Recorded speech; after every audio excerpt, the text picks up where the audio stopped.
wabarakatuh. Saya Jengani Safi Amanila dengan NIM 25042077 dari kelas Teori Sosial dengan kode 175 dan dosen pengampu Ibu Yulia Hanoselina SIP MAP. Di sini saya akan menjelaskan materi teori sosial. Yang pertama terkait peranan teori sosial, yang kedua perkembangan teori sosial klasik, modern, dan kontemporer. Yang pertama yaitu peranan teori sosial. Seperti yang kita ketahui sebelumnya, teori sosial merupakan kerangka konseptual yang dirancang untuk memahami, menjelaskan, dan menganalisis realitas sosial secara sistematis. Dalam sosiologi, teori bukanlah sekedar opini atau pandangan subjektif, melainkan hasil konstruksi ilmiah berdasarkan observasi, interpretasi, dan refleksi mendalam terhadap fenomena sosial. Salah satu peranan teori sosial ialah menjadi alat bantu penting dalam memahami struktur, dinamika, serta proses interaksi yang terjadi dalam masyarakat. Dengan demikian, teori sosial berfungsi sebagai fondasi analisis dan prediksi dalam kajian ilmu sosial, sekaligus membimbing seorang peneliti dalam merumuskan pertanyaan dan metodologi ilmiah.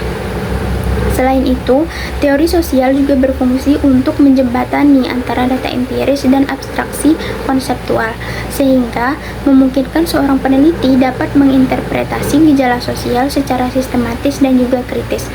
Tanpa teori, penelitian sosial akan terjebak dalam pengumpulan fakta semata tanpa makna yang mendalam. Peranan utama teori sosial antara lainnya yaitu yang pertama, menjelaskan fenomena sosial.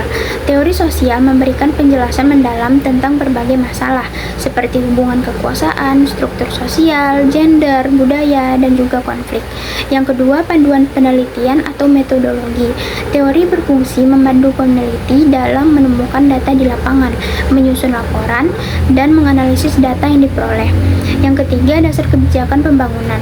Teori sosial digunakan dalam perencanaan, pelaksanaan, dan evaluasi pembangunan serta kebijakan sosial agar sesuai dengan kondisi masyarakat. Materi yang kedua terkait perkembangan teori sosial klasik, modern, dan kontemporer. Perkembangan teori sosial berevolusi dari upaya memahami dampak industrialisasi atau klasik menuju analisis struktur sosial yang lebih kompleks atau modern, hingga berfokus pada isu identitas, konsumsi, dan keragaman di era global atau kontemporer. Teori klasik berfokus pada grand teori atau makro, sedangkan modern ke mikro makro, dan kontemporer lebih multidimensional. Yang pertama, teori sosial klasik yang terjadi pada abad ke-18 hingga awal abad ke-20. Pada teori ini lahir sebagai respon atas revolusi industri dan urbanisasi, fokusnya pada perubahan sosial besar. Kemudian tokoh dan konsepnya diantaranya ada Karl Marx yang membahas soal konflik kelas, kemudian Emil Durkheim terkait solidaritas sosial, fakta sosial, kemudian Max Weber terkait tindakan sosial dan rasionalisasi, dan Auguste Comte terkait positivisme. Fokus pada teori ini yaitu memahami struktur dasar masyarakat dan perubahan menuju modernitas. Yang kedua ada teori sosial modern yang terjadi pada pertengahan abad ke-20. Perkembangan dari teori klasik lebih fokus pada fungsionalisme dan interaksi mikro. Kemudian tokoh dan konsepnya diantaranya ada Talcott Parsons yang membahas soal struktural fungsional, kemudian ada Robert Camerton terkait fungsionalisme, kemudian George Herbert dan Herbert Blumer terkait interaksionisme simbolik, dan terakhir yaitu Erving Goffman terkait dramaturgi. Fokus pada teori ini lebih menjelaskan bagaimana komponen masyarakat bekerja sama dan berinteraksi.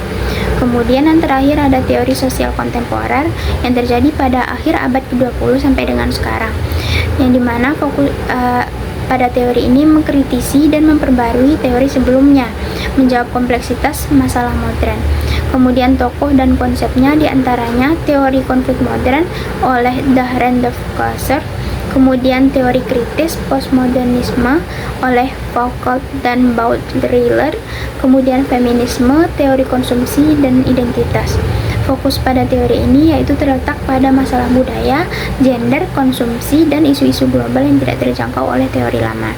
Kemudian pergeseran ini menandai evolusi sosiologi dari sekedar menjelaskan struktur dasar masyarakat menjadi analisis yang lebih dinamis dan terfragmentasi terhadap realitas sosial yang semakin kompleks. Sekian penjelasan yang dapat saya sampaikan. Assalamualaikum warahmatullahi wabarakatuh.